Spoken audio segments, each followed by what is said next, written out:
Сәлеметсіздер ме 192 топ студенттері? Біз бүгін стандарттау, сертификаттау және метрология негіздері пәнінен сабағымызды бастаймыз. Бүгінгі сабағымыздың тақырыбы органолептикалық әдіс. Сабағымыздың мақсаты өнім сапасын бағалау әдістерін меңгеріп, органолептикалық әдісті жүргізуді үйрету.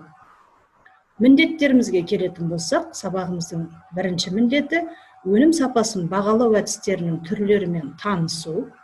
Екінші, органолептикалық әдістің артықшылығын түсіну.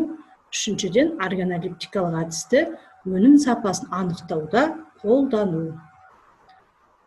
Бағалау критерийлеріміз: бірінші, өнімдер сапасын бағалау әдістерін біледі. Екіншіден, органолептикалық әдісті өнім сапасын бағалау мақсатында күнделікті өмірмен байланыстыра қолданады.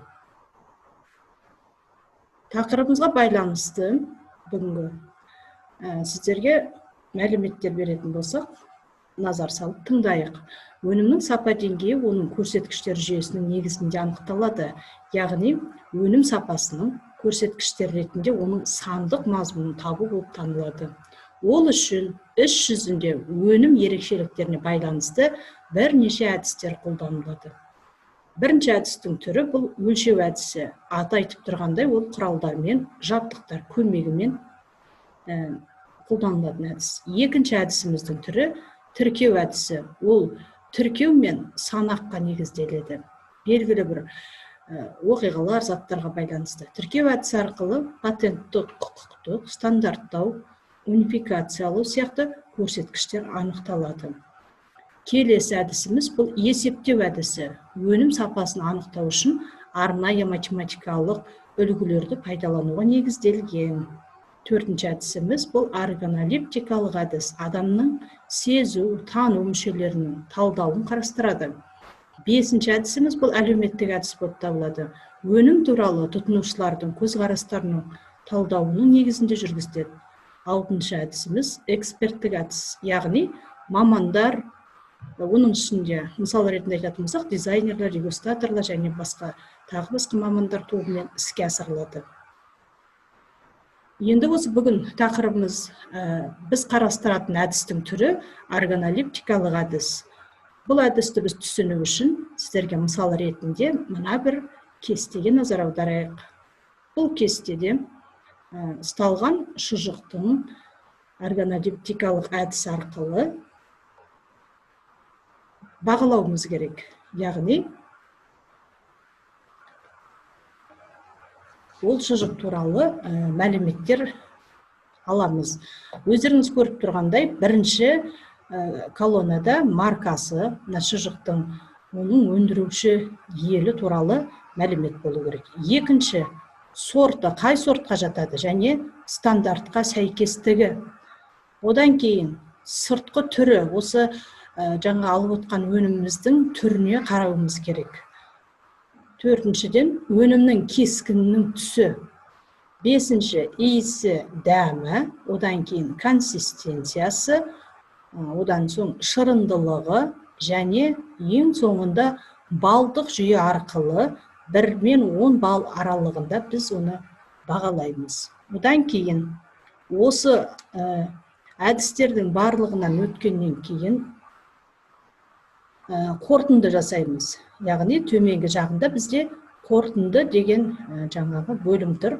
Сол жаққа осы әдіс арқылы біз қандай қорытындыға келдік? Осы ұсталған шұжықтың жаңағы бағаладық сапасын.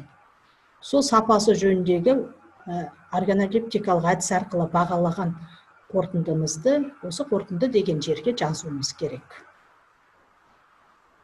Жаңа соңғы графасында айтып өткенде 1 мен 10 балдық бағалау жүргізудің әдістемесін түсіндіріп өтейін. Ол жақта бірінші өнімнің сыртқы жағдайын, қаптамасы, яғни оның пішінін визуалды қарау арқылы анықтаймыз. Екіншіден, шұжықтың басқа да сапа көрсеткіштерін анықтамас бұрын байлаған жіптерінен металл қыстырғыштарын алып тастап қабығынан босатамыз.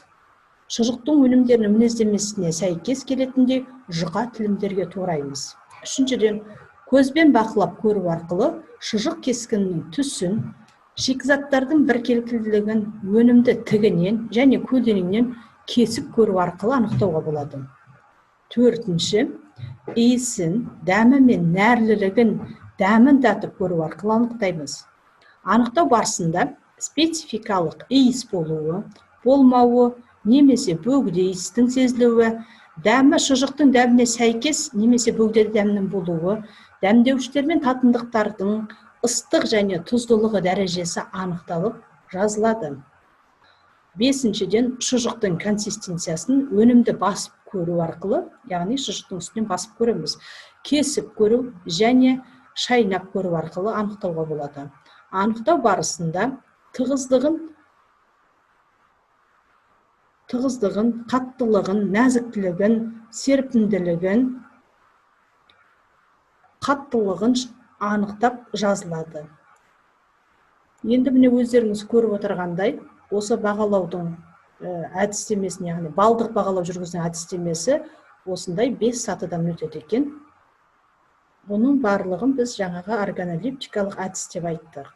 Нақты осы органолептикалық әдістің анықтамасына келетін болсақ, өздеріңіз байқағандай, ол өнімнің сапа көрсеткіштерін сезім мүшелерімен көру, иіскеу, ұстап көру, сезу немесе дәмін тату негізінде анықтау әдісі болып табылады.